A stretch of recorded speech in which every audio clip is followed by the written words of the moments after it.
Assalamualaikum dan selamat sejahtera. Saya Nur Fazli Mazani binti Mat Nur 85063 akan membentangkan sejarah kopi yang berkaitan dengan perdagangan, imperialisme dan perhambaan dalam pembentukan negara kapitalis bagi subjek SSF 3383 Political Ekonomi. Kopi bukan sekadar minuman yang dinikmati oleh jutaan orang di seluruh dunia. Ia adalah simbol hubungan global yang melampaui sepadan budaya dan geografi.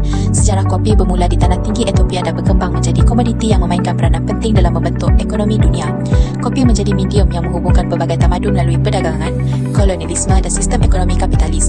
Dalam konteks ekonomi politik, kopi tidak hanya mencerminkan cita rasa manusia terhadap minuman berkafein, tetapi turut melibatkan unsur eksploitasi buruh, pengaruh imperialisme dan ketidaksamaan ekonomi global. Sejarah kopi bermula di tanah tinggi Ethiopia di mana legenda tempatan menceritakan tentang Galdi, seorang pengembala kambing yang mendapati kambing-kambingnya menjadi lebih bertenaga setelah memakan buah merah dari sebatang pokok. Penemuan ini membawa kepada penggunaan awal kopi sebagai minuman yang memberikan kesegaran dan tenaga.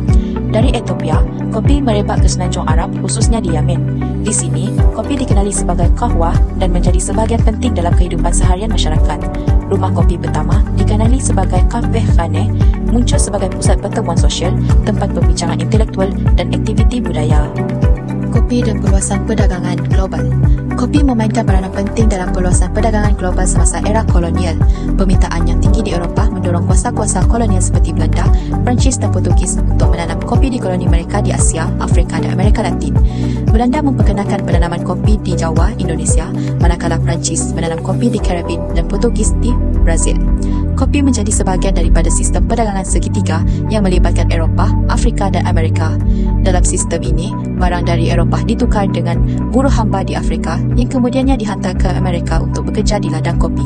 Hasil kopi diekspor kembali ke Eropah untuk dijual. Sistem ini menguntungkan kuasa kolonial tetapi memberi kesan negatif kepada ekonomi tempatan di koloni yang menjadi bergantung kepada tanaman ekspor yang terdedah kepada turun naik harga pasaran global. Imperialisme dan kolonialisme dalam pengeluaran kopi. Imperialisme dan kolonialisme memainkan peranan utama dalam penyebaran dan pengeluaran kopi di seluruh dunia. Kuasa-kuasa kolonial menggunakan kopi sebagai alat untuk memegang dominasi ekonomi mereka dengan meluburkan ladang-ladang besar di koloni mereka.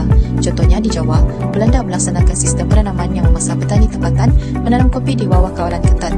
Di Caribbean, Perancis menggunakan buruh hamba Afrika untuk mengusahakan ladang kopi berskala besar. Kuasa kolonial turut mengenakan cukai tinggi, mengawal laluan perdagangan dan menghadkan kebebasan ekonomi masyarakat tempatan. Dasar-dasar ini meninggalkan kesan jangka panjang di mana bekas koloni menjadi bergantung kepada tanaman ekspor seperti kopi dan menghadapi ketidakstabilan ekonomi apabila harga pasaran dunia turun. Perhambaan dan eksploitasi buruh dalam ekonomi kopi. Pertumbuhan pesat industri kopi global tidak dapat dipisahkan daripada sejarah perhambaan dan eksploitasi buruh. Buruh hamba digunakan secara meluas di ladang-ladang kopi di Amerika Latin dan Caribbean. Mereka dipaksa bekerja dalam keadaan yang kejam tanpa hak asasi manusia demi keuntungan pemilik ladang dan syarikat kolonial.